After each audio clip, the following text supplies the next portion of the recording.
Hmm? It's ugly, Dr. Hall. The Yes, whole Arthur? thing, the whole situation. Can you hear me? Yes, I can hear you. Again, it's 90,000 square feet. It's bigger than the original White House. So it's a huge brick on the side of the White House. It really is. And it's supposed to be a ballroom to host dignitaries from around the world. Ain't nobody trying to come party at the USA. So much gold leaf. What's going to be left of the USA? Nothing. Nothing. Also, I'm just. can we for a second it took the crudest of white men to be elected to the highest office of the land to take a wrecking ball to the White House. Wasn't even Miley Cyrus. But here's the thing. I just want to plug Benjamin Banneker. Now, when I was growing up, Benjamin Banneker was one of those people we learned about, along with Dr. King and Rosa Parks, right? He was one of the few people that they would actually let us learn about. Now, how many people in the chat heard of Benjamin Banneker? Put a 1 in the chat if you heard of Benjamin Banneker, because that's important. So Benjamin Banneker was free. He was a free Black man, free African American, and he's from Maryland. His grandmama was Irish. His grandmama was Irish. So it's funny, we were just talking about, Irish and Black, solidarity and stuff like that. It sure did. And his grandmother was actually an indentured Irish servant, right? People always want to talk about, well, the Irish were enslaved too. No. She was an indentured servant.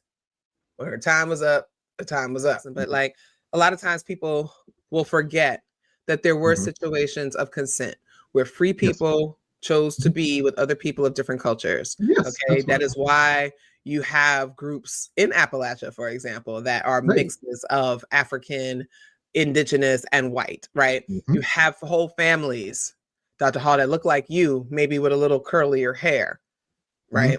That's who they are. So Benjamin Banneker kind of comes from one of those situations. And his grandmother, the white lady, taught him how to read. Okay, so we're in the 1700s here, folks. We're not even at the 19th or we're in the 17th. The 17s were actually pretty good for some people. Say that. I'm not supposed to say that. Some people. It was better to be enslaved in the 1700s than the 1800s. Is all I'm saying. Pre 1808 and post 1808. Chat, I'm not going to tell you what the significance of 1808 is. You're going to have to go look that up. But things were a little bit different. Read the article. A little bit different. Okay. On the shirt. You got to read the article.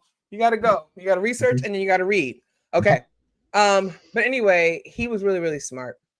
Yes. And basically, long story short, Benjamin Banneker gets tapped by George Washington to help design Washington, D.C. as a city and to design the White House, right?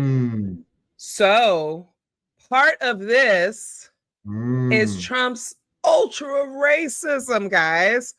Getting rid of the Rose Garden and all these things, all the architecture and stuff like that was designed by a black man. And it was built by Black people. Okay. Donald Trump is taking the hammer to these things as they are moving towards this white supremacist nation, this fascist nation, this Nazi nation. They cannot have any relics. They can't have any memories of how this nation actually was built by the people they despise.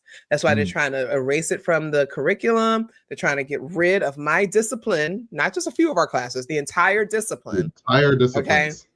And they want to make sure that people never learn this stuff. And they're really happy that Gen Z doesn't read books. And they're hoping that Gen Alpha doesn't even think about asking questions about anything beyond the day they were born. Yeah. That's why we have to do this. Okay. So Benjamin Banneker, shout out to him. And so when you think about this, that's just my theory, Dr. Hall, is that part of it is destroying this because of its connection to Black people.